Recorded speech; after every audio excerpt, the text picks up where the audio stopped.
Welcome to How to Talk to Kids About Anything with Dr. Robyn Silverman, a podcast loaded with practical tips, powerful scripts, personal stories, and simple steps to make even the toughest conversations easier.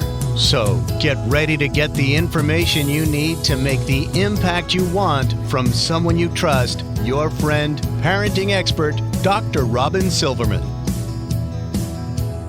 Hello and welcome to How to Talk to Kids About Anything, where we give you the tips, scripts, stories, and steps to make even the toughest conversations easier.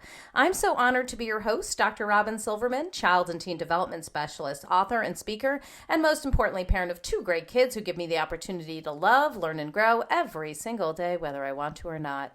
Believe me, I get it. It's not always easy, but we're in this together, and we have some great people helping us along the way.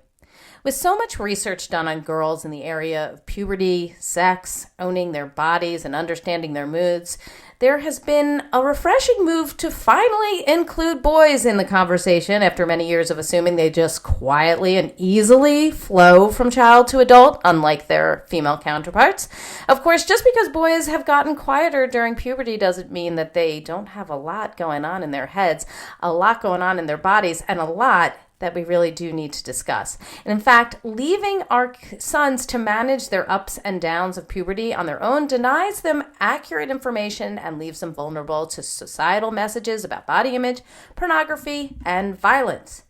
Now, you've heard the interview I did with the fabulous Peggy Orenstein on boys and sex, as well as the fascinating interview I did with Michael Reichert on how to raise a boy. Now we are going to leap headfirst in some of the pressing questions we really want answered about what's really going on with boys as they go through puberty. What is my son doing behind his constantly closed door? What's with the curt responses, impulsivity, and newfound obsession with gaming and that funky smell? And of course, for our purposes, how do we talk to our boys about all the things that they're going through so that they don't feel so alone and confused about what's going on in their bodies and their minds? Time to get comfortable with feeling a little uncomfortable again as we delve into decoding boys with best-selling author Dr. Cara Natterson. Now, Cara Natterson is a pediatrician, popular speaker, consultant, and New York Times best-selling author of multiple parenting health books, including the Care and Keeping of You book series, which has more than 6 million copies in print, and Guy Stuff, which is the guide for boys along the same lines. She has now written a book called Decoding Boys, New Science Behind the Subtle Art of Raising Boys, and provides information that is right up my alley. In fact, she writes on the very first page, we can't decode boys if we don't talk to them. Absolutely. Dr. Natterson is a graduate of Harvard College and Johns Hopkins Medical School, and she trained in pediatrics at the University of California at San Francisco. After working as a general pediatrician for many years, she founded Worry Proof Consulting, a first-of-its-kind practice offering parents open-ended appointments. She also provides medical expertise for numerous parenting websites and serves on several boards, including Starlight Children's Foundation, Mattel's Barbie Council, the Honest Company's Medical Advisory, and Zemcar, a safe ride service for children. She lives in Los Angeles with her husband and 2 teenagers. Thank you and welcome, Dr. Natterson, to How to Talk to Kids About Anything. Oh, thank you so much. Well, I'm so glad you're here. I'm so excited about delving into all of this. But before we get into all of it, for those who haven't had the opportunity to read your now best-selling book, again, congratulations, and see you speak, can you tell us what gets you up in the morning and what got you so interested in skewing your attention from girls now to decoding and understanding boys? Well, what gets me up in the morning? That's a good question. My kids get me up in the morning, and the pleasure of starting a day as a mom, and then being able to switch over to wear all these other hats to take care of and write for other kids. So that's the fun part of my life. When I wrote the American Girl series, those books, I inherited the title, The Care and Keeping of You, which had actually been out since 1998. And I came in around 2011 and started working on an update and started to expand the series with American Girl, which was an incredible partnership. And when I first started working with them, I first started pitching a boy book.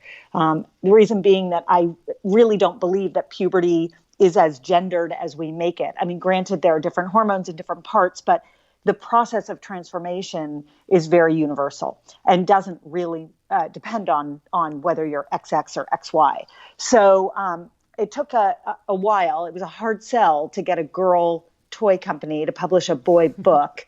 But the Care and Keeping series is so beloved and so widely read that they gave me a shot. And we published Guy Stuff, which is essentially my best friend calls it the Care and Keeping of dudes, and that's really what it is. It's the Care and Keeping for boys. As I was writing Guy Stuff, it became clear to me in a deeper way than ever before how few conversations parents have with boys compared to girls. And I knew this from being a pediatrician, and I understood it from watching my own son with his friends and watching their interactions with their parents. But really, I saw it on a new scale when I was writing that book and touring around with that book. And so the opportunity to write a parenting book about bringing boys into conversation and shining a light on the differences between how we talk to our girls and how we talk to our boys sort of became a no-brainer as I worked on that book. Yeah, I think it's great that you delved into that matter because we do need it. And I love that you're an advocate for talking to our boys as that is exactly where we are with our podcast, talking to our kids, being open with our kids, as we're all about connecting and understanding and opening those doors. You start off discussing how to talk to boys, noting things like listening and turning off devices and taking do-overs, something that we discuss every single podcast episode. I believe parenting is the ultimate do-over, always allowing us a new time, a new moment, a new day to try something a little differently. And you talk about not making eye contact, refraining from overpromising, and finding a surrogate. So I'm wondering if you can explain some of those key tips, maybe ones that people might not have thought of to think about when they're talking to boys, and those things that we really need to keep in mind when talking to boys about things that might be a little uncomfortable. Sure. So not making eye contact is a tried and true piece of advice. And it's one you'll hear all over the place, and it's because it works. So if you are in a car and everyone's facing forward, you're not having that intense moment of eye contact, which further magnifies an already tricky moment sometimes. Likewise, when kids go to bed and you say goodnight and you turn off the lights, right? That's a very common time for kids to then start to want to talk about something that's a little tricky because you literally can't see each other.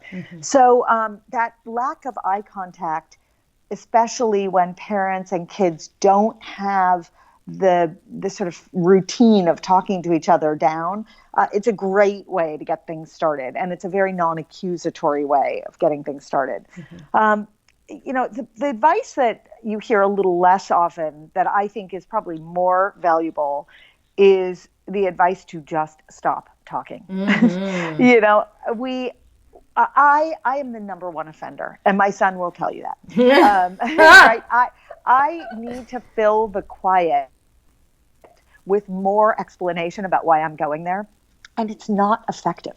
It's just not. And if we, they hear us, especially as they get older, as they get into middle school and high school, they hear us and they know what we're saying. And the key is not that we keep going and going and going. The key is that we bring it up, that we listen to what they have to say. We feed off their cues. So if they're not ready to talk yet, okay, they'll let us know that they're not ready to talk, and then we bring it up again. And it's this kind of going back, but sitting with the silence that tends to be much more effective. Boys will tell you it's more effective. Girls will tell you it's more effective. So I think that's probably, if you're going to take one takeaway strategy, learning to be comfortable with the silence is probably the most effective. Right. It's so important to allow that space, because sometimes we find that when we're silent, there's a couple of beats before our child feels brave enough to start talking or is trying to get their thoughts together before they might say anything. So if we're constantly filling that space, there's no room for that to actually happen. Even though it's really uncomfortable because, 5 seconds, 10 seconds, 15 seconds feels really long when you're just waiting in silence, doesn't it? It's unbearable sometimes. Exactly. But it becomes really important. And, I think so often they don't have the space to even identify how they feel. Mm-hmm. So here we are giving them words to describe how they feel. Mm-hmm. And, at a certain point, articulate kids who are able to put words to those emotions will say, stop telling me how I feel. Mm. And that stings a little, but that's helpful. Many kids they're not there. They don't even know how to articulate that. And they may be very deep and thoughtful kids. This is just a corner that they haven't explored yet. So, so be quiet. Mm-hmm. Be quiet. Yes, allow for that space. I do like the tip of finding a surrogate. It's something we've talked about on this show before, that if you're really uncomfortable talking to your child about some topic, or you feel that somebody else would do a better job, perhaps because they've been in the same situation, or perhaps you feel like you would like your son to talk to another guy about something that maybe you don't know the information that they need to know about something in particular, that you can reach out to other people and allow that to happen to somebody that you trust, so that it's not left up to chance that your child is just going to get the information from some kid on the bus that you're saying, Uncle so-and-so, or, one of my best guy friends might have the answer to that. Would you feel comfortable talking to that person? Since I'm not a dude in this situation, and I'm not really sure what to say if that is in case the situation. Right. And I would say, no matter how close you are with your child, again, boy or girl, doesn't matter, there are going to be things that they cannot talk to you about. Mm-hmm. And if you pick the person ahead of time with your child, which is a really interesting conversation, frankly, who would you go to for this? And sometimes you're picking 3 or 4 different people for 3 or 4 different roles. The beauty of that is that you can actually forewarn the person who is the surrogate, which is really quite key, right? You don't want them to get the call in the middle of the night and for them to go, I'm not sure what I'm supposed to be doing here. So, yes, am I allowed to be talking about this with your child? Exactly. Exactly. Yeah. Exactly. I have had numerous conversations with my niece, and certainly I've been one of the surrogates for her, and feel so honored to be that person and love being that person. And I think it's a really valid point that we need other people to come in on that conversation. That's right. So we know that boys go through changes just as girls go through changes during puberty. And you discuss testosterone and testicle size, hair, body odor, and more. So what are some of the key areas that you would like us to be discussing with our boys about physical changes that are happening during puberty? Like, when should we do it? Who should be doing it? And please, what should we be saying? So I'm a big fan of empowering kids with information, good information. Yes. Boy puberty in general and testosterone in particular are topics that are not commonly covered, I would say, by parents. And so parents feel a little bit uncomfortable, even dads feel a little bit uncomfortable being the sources of information. So I wrote a whole chapter about it. And my goal was to educate parents. And, my book is, while it's written for a parenting audience, if you have an older son, a high schooler or a middle grader who likes to read, they can read the book, right? There's nothing magical and secret that's for parents that they can't digest themselves. And so, so feel free to pass the information along directly to them.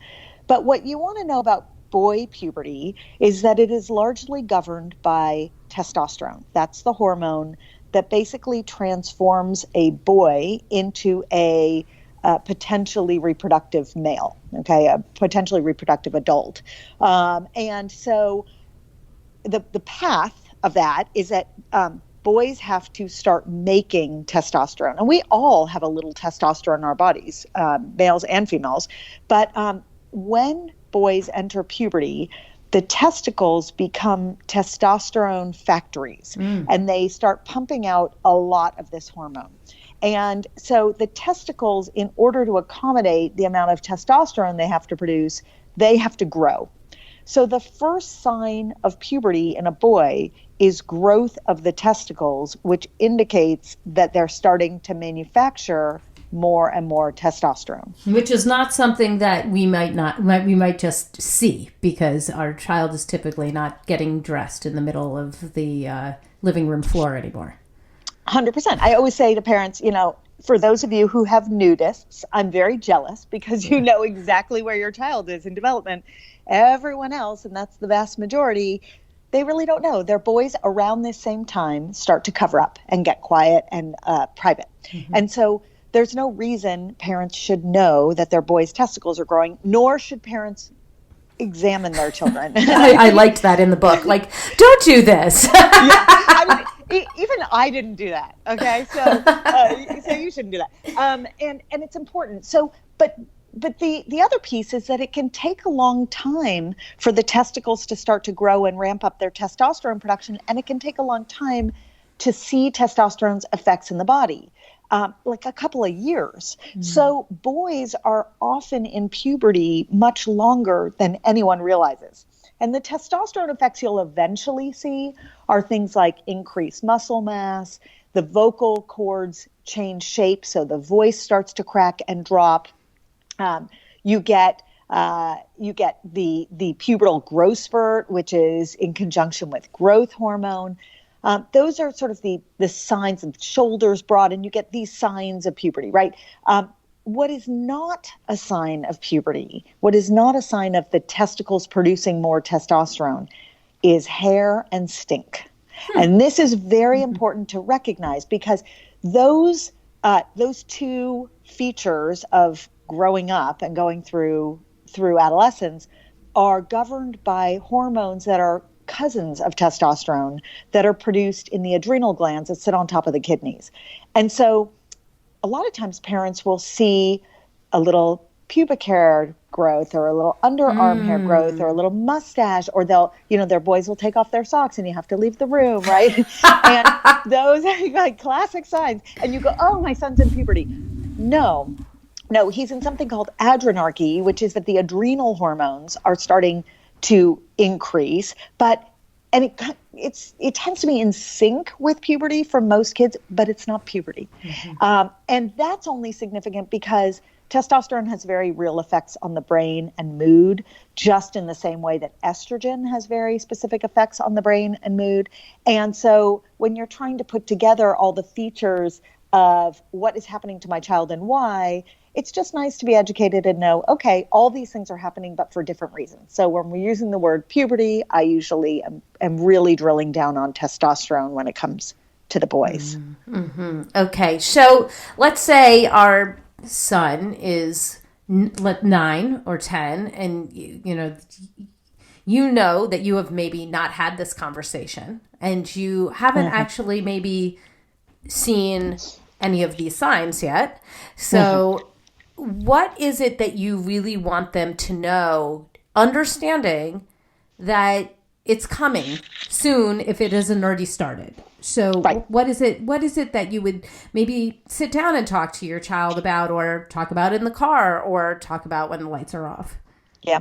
So I'm going to put a giant asterisk on the answer, because how we talk to our children when and about what is entirely dependent upon the parent and the kid. Mm-hmm.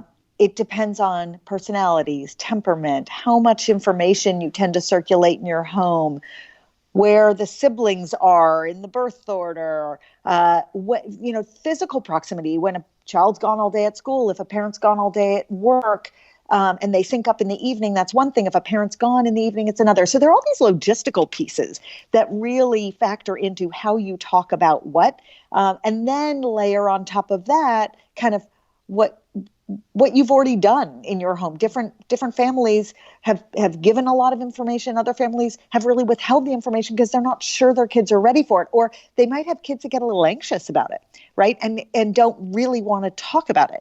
So there isn't a perfect time or a right time to talk about all this. However, if you make conversations about puberty, conversations about health and wellness, just basic information about how to grow up healthy and sort of make them holistic, if you will, it's a really easy in, right? So if you sit down with your child and you say, you may start to notice changes in your body, that can be a little overwhelming for some kids, right? Here comes the PBS special. 100%, right? They're like, oh God, how can I get out of this conversation? And even if they sit there, they're going to shut you down, right? So rather than that, you may want to approach it with your child by saying things like, at the dinner table, talking about why you eat what you eat and what's nutritious and what helps your body grow. And speaking of growing, I've noticed, a couple of the kids in your class have gotten really tall. And what do you think of that? Mm-hmm. Or, hey, do you have any questions about any body stuff? We don't really talk about it that often, but, my body grew and changed, and I'm around and I'm happy to answer. Mm-hmm. Or, hey, it's my job as your parent to always tell you things that maybe other people won't tell you. And I just got to tell you, you smell a little different than you used to. And, I don't want anyone else to smell it and not tell you. And your son or daughter may go, what are you talking about? And they also may say, oh yeah, I know. And then you say, yeah, and you got to use soap in the shower. And actually, when you use soap, you got to actually use the soap. And here's how you do it. It's like very non-judgmental and baby steps into these conversations. I love it. But here's the deal. The average age for onset of puberty is much, much younger than it used to be. Mm-hmm. Okay. So we know that girl puberty has dropped. The onset of girl puberty has dropped from around 11 in the 1940s, 50s, 60s, to now it is generally somewhere between 8 and 9 is average for a girl to show the first signs of puberty, namely getting breast buds. Those mm-hmm. are the early breast development. For boys, it used to be around 11 and a half. Now we're seeing, if you actually go and measure testicular size, which again, not a parent thing to do, but if you do that, you will see boys' testicles begin to grow sometime between 9 and 10, maybe a little bit after they're 10 for the average boy. And it depends on ethnicity and genetics, but that's much earlier than before. So when you've got a 9 or a 10-year-old at home, it's not too early to start tiptoeing into these conversations. Mm-hmm. Oh, I think that's really important advice.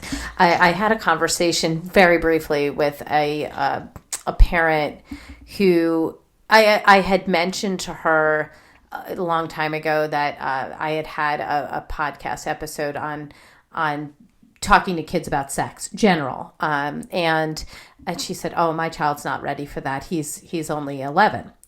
And it's interesting to me that we choose to wait so long to have these conversations, and the danger of that. And you bring it up in your book, but we've talked about it before, is that somebody else will get to them first, and they'll get their education elsewhere, whether it's from a friend who thinks they know everything but they don't, somebody who doesn't hold your same ideals, or the internet. So we have to be careful with that. So I really do appreciate what you're saying here about tiptoeing into the conversations, but getting into them nonetheless. Now, we talk extensively with Peggy Orenstein about boys and sex, and I know that she was one of the people that you interviewed for your book, clearly. But I'd like to get into this question a little bit with you as well. First, I want to highlight one line that I starred and underlined in your book on page 93, which was, just remember, this isn't your sex talk, it's his. you don't need to download your entire personal history to sound cool. Don't dominate. So what key information should we absolutely be talking to boys about when it comes to sex, and what maybe is not so necessary to divulge when we're first talking to kids about sex in the first, second, or third conversation? Yeah, so let me start with Peggy, who does really wonderful work. She and I tease that, where I leave off is where she begins. It's really a continuum of this conversation. And so both she and I talk a lot about pornography as sort of sex education of the current day. And the reason I bring it up in this context is that depending upon what study you read and believe, the average first viewing of pornography for boys in this country is sometime between 11 and 13. It's so frightening. Such a frightening statistic. It's a really mind-blowing statistic. And the reason it's so important is that these boys are not going out and looking for porn. Porn is finding them. And they are seeing images that are not the sex education we want for our boys. And both Peggy and I talk a lot about parents wanting for their children to grow up, not just to be safe and healthy, but to have positive, healthy relationships, including positive, healthy sexual relationships when they're older. So this is not the way we want to sex educate our sons, especially when most of the free pornography that finds them models very violent and aggressive relationships. Right. So this statistic has meant that whether you like it or not, you need to begin the conversations around sex and healthy, positive relationships with your kids, both boys and girls. The girls are not far behind the boys in terms of viewing pornography. You need to have these conversations at home. They cannot entirely be outsourced to school. Even if school does a really great job, they generally are not able to get to it soon enough. It is important for parents to have these conversations. So then becomes the question, how do you do it? And how do you, where do you even go? How do you start with a child, right? We're talking about viewing of pornography at ages where kids haven't even thought about what their first kiss might be like, right? I mean, this is so premature, and it's writing a narrative that we need to, as parents, we need to help our children rewrite. But as I said in the book, it's not your sex education. It's not your puberty as the parent. And what we tend to do as parents, our go-to strategy is often, here's how it was for me. I am being empathic and I understand what it's going to be like for you. We think that's a great strategy. In some parent-child relationships, it is a great strategy and it works really well. But in most, this is a really different world, okay? There wasn't online porn when we were growing up. There wasn't online when we were growing up, right?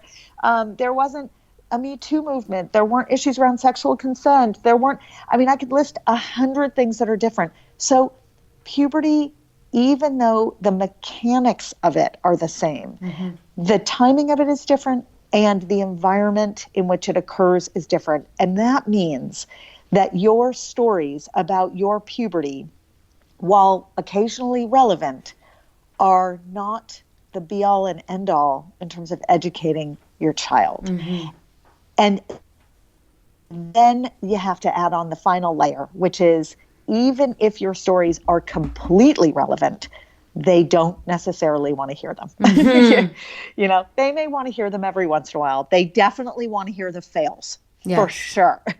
But really, they want the opportunity to ask questions and to talk about what's happening for them. Yes. And if it's all about you, there's no room. Again, it's going back to just listen. There's no room to ask their questions when you're so busy reliving your past and your first love. Okay, excellent. So it's really important that we're listening to our kids and allowing them room to ask questions. It's so funny. I've said this multiple times on our podcast, but when I was talking to my daughter about sex, I thought I was just going to be, talking about the mechanics. It happened completely organically, the conversation.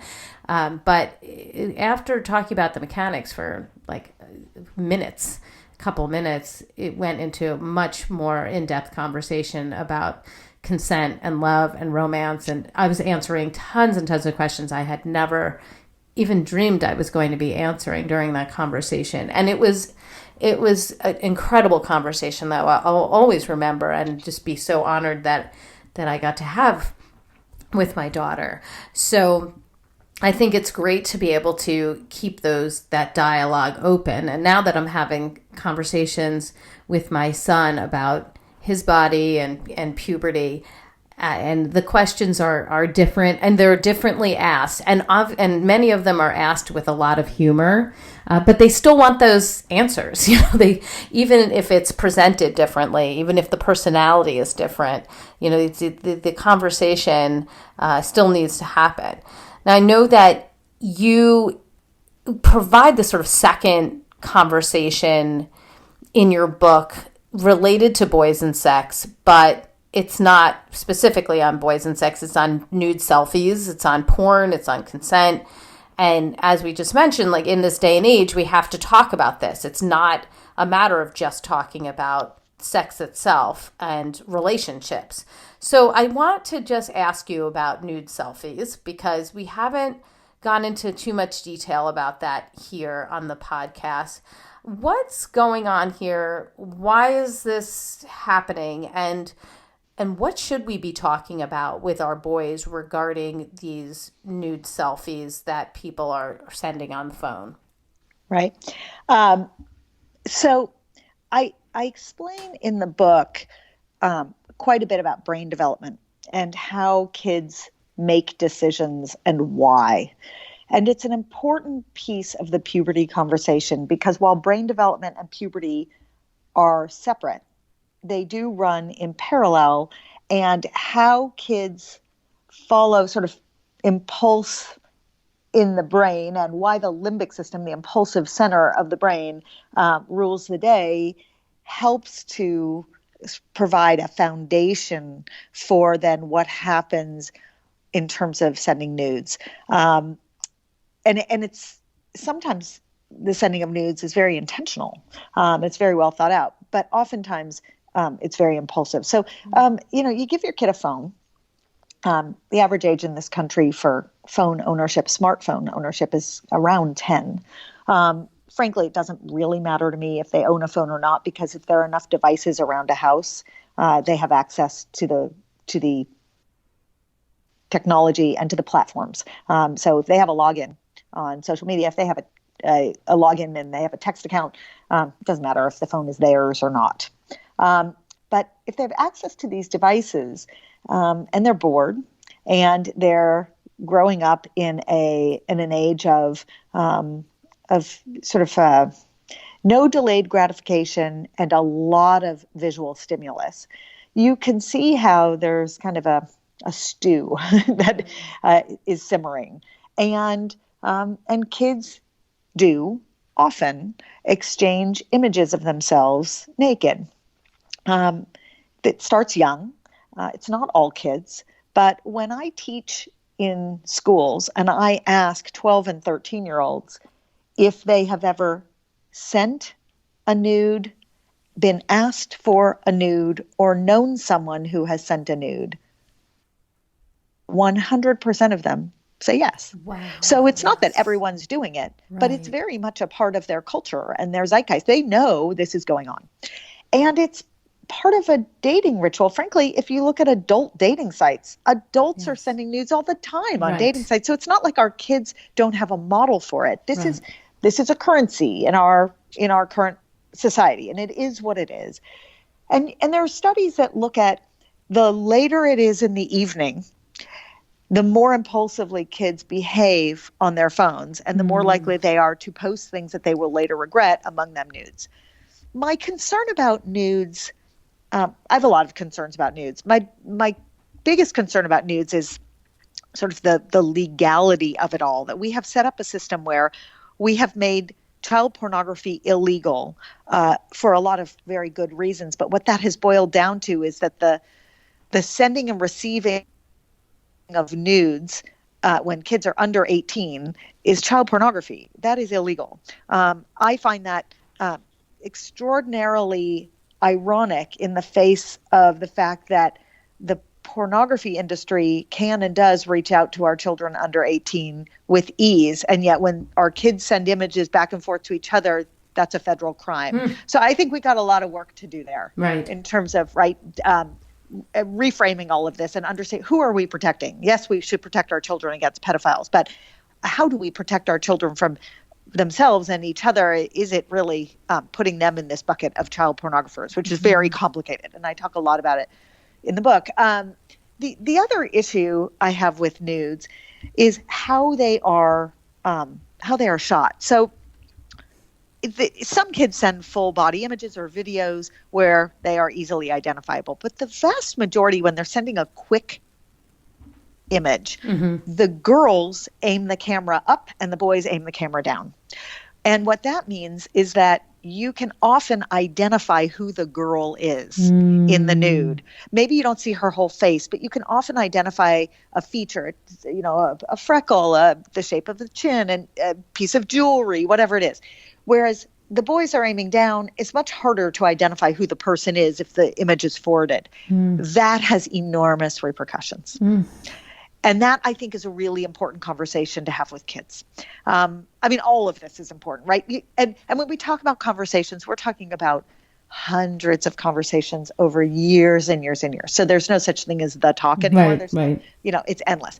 But these are important ones to talk about because the stigma that goes along with being identified in a nude is tremendous. And there are many, many, many stories that are just devastating about the consequences for kids, the depression, all of it that goes along with having an image that is identifiable circulated in a broader peer group. I've never known a school district at this point that doesn't grapple with this. This is not, it's not like this happens occasionally. This happens all the time and everywhere.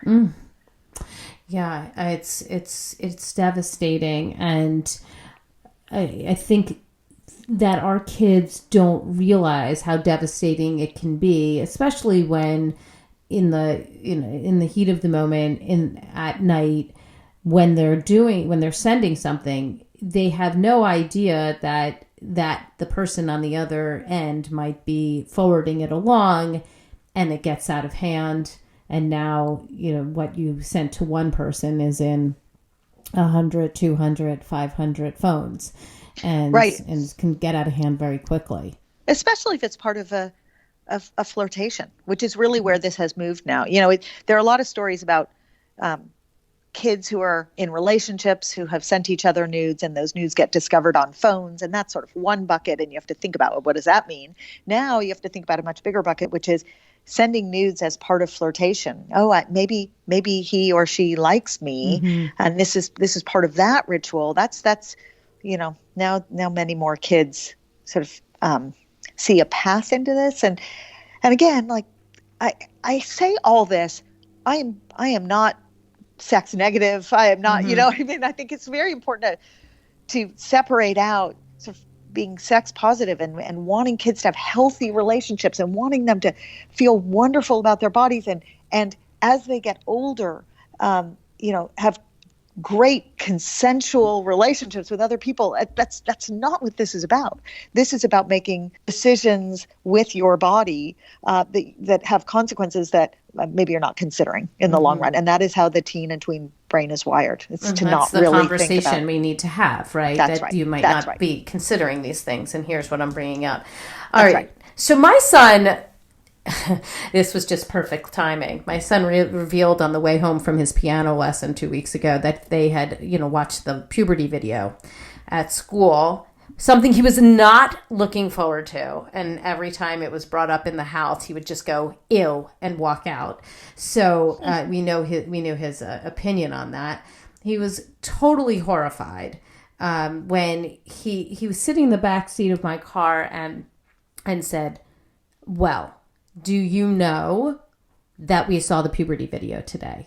I said, oh, right. So how did you feel about that? And he was like, do you know what we saw? And I was like a smirk on my face because I do, but like, well, what did you see? He's like, they focused in. I opened my eyes and there was a naked, animated, like he said, animated. That's just hilarious. Naked, animated boy's body. And then they zeroed in on his words, not mine, wiener, and then zoinked it out. They zoinked it out. And he was just like, he's horrified by this whole thing. And he's like, everybody was laughing and we were all hiding our faces. And, he was just very uncomfortable, but clearly brought it up to me because he wanted to talk about it. And we did have a wonderful conversation after that. These conversations are uncomfortable. I totally get that they are. And yet here we are having this conversation today. So I'm just going to talk to you about it right now. So let's talk erections in school and elsewhere and when we least expect it. Can we talk about how we're supposed to talk to our boys about erections, something that's completely normal and not in their control, so much of the time. And we can even get into wet dreams, which is also out of their control as well. But what are we supposed to say about these parts of puberty that we often do not talk about, but really should because the kids are worried? They're worried about it. Yeah. So, the data shows that when boys are in puberty, they get an average of 11 to 12 erections a day. That's pretty inconvenient. It is. And when I say that to boys, they're like, oh, yeah, it's funny. I think, frankly, it's all in the tone of the delivery. Yes.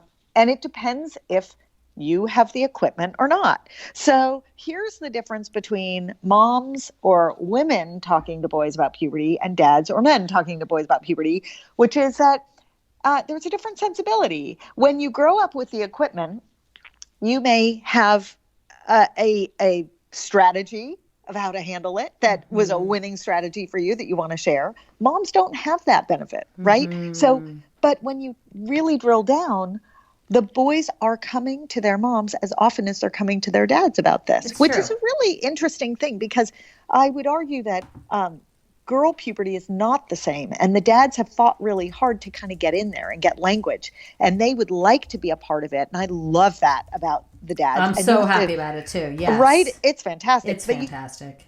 It's a hard sell to the girls to say to them, yeah, you should go talk to your dad. Yeah. Oh, okay. I didn't consider that. But the boys, I don't know. I don't know why that gender dynamic doesn't exist in the same way. Maybe we've talked to them about so many things along the way, especially having to do with their bodies. It may be. I also think it may be the fact that the majority of pediatricians are actually women. And so they're very used to having women involved in their healthcare. Mm-hmm. So I think that's a piece of it as well. But regardless, I think you can absolutely talk about it it depends on your personality and your child's, but you can talk about it in terms of not having the equipment, or you can talk about it just very factually. Mm-hmm. But I would talk about it. Hey, yeah, well, one of the things that happens as your body's going through puberty is your testicles are going to grow. And by the way, use anatomical words. You can say testicles or balls. Right. Those are the two words that the boys hear and understand, and then you're all on the same page, right? And it's funny that your son uses the word wiener. That's absolutely fine, but probably when you're doing it, just penis. Oh, I did, right? But my kids hate when I say these words. I say it all the time. Funny. Like whenever we're talking about it, I say penis and vagina, and they're like, we don't like those words. I'm like, that is what they are called. What would you like me to call these things? This is what they're called. It's just uncomfortable for them, but it doesn't make me not say them. Totally. And it's very sweet when they use certain language, but and it's funny. I used to keep a list on my desk of all the words kids and their parents called all these parts, because it's so, such a hotbed of miscommunication when one's using one word and another's using another. But anyways, so you can approach it, very, very straightforward, or you can be funny about it. The truth is, boys, some boys are bothered by it. Some boys could care less. And there are strategies that boys come up with. Sometimes moms want some hints. Go ask your guy friends, ask your husband, ask your brothers, ask people what they did. The one that everyone starts with is hands in the pocket. And the reason why is you can pull your pants away from the body, and then the erection's not so noticeable. Another one, when you're, standing up to give a report in school, and that's when the erection happens, just standing behind a desk or covering up with a book or whatever it is totally fine. I often tell boys, for the most part, when this first starts, they're the only one who's noticing. They really, truly, they're the only one who's noticing. And they don't believe it until you have a conversation about how often it happens for all boys. And then they're like, I never noticed that on another guy. So there you go.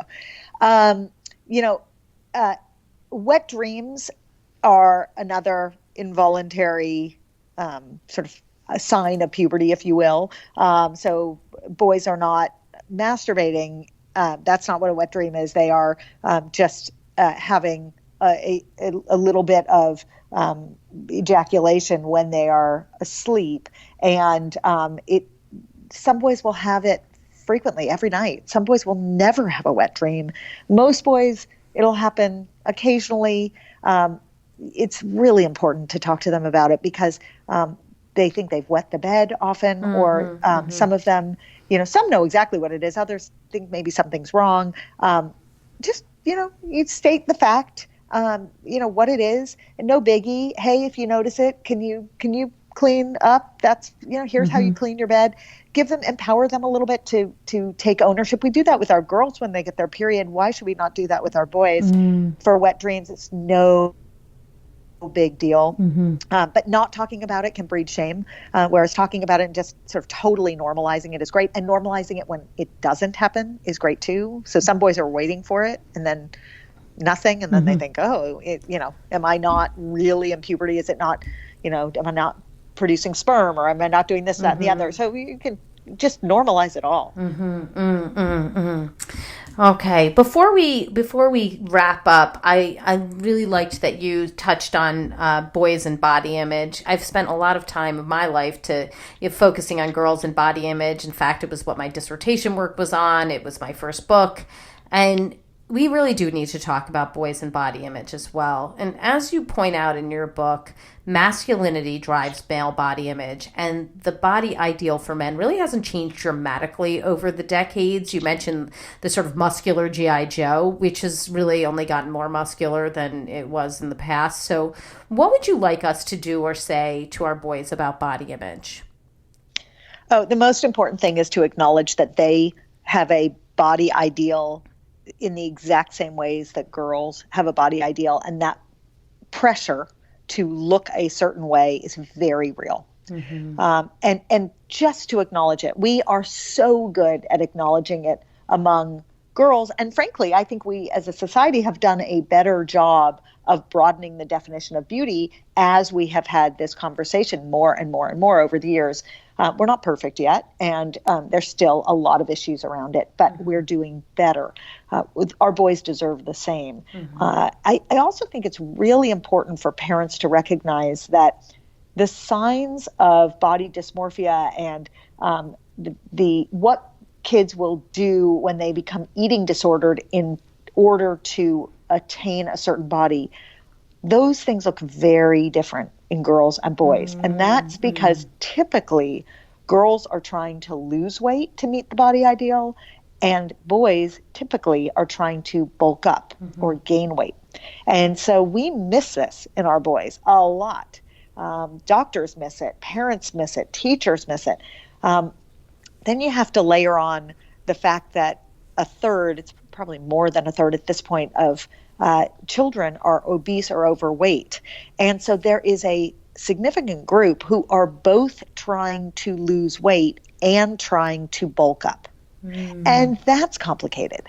And we miss that. So I think parents need to educate themselves a little bit about the pressures. And then I think the best conversation to have with your kids over the years is sort of, how do you feel in your body? And And do you feel body pressures? And I've noticed you're working out a lot. And what's your goal? I've noticed you've changed your eating habits. Let's talk about healthy eating, really to keep the same language that we have for our girls aimed at our boys, and not to just blow it off, because I think we do blow it off for our boys. Yes, absolutely.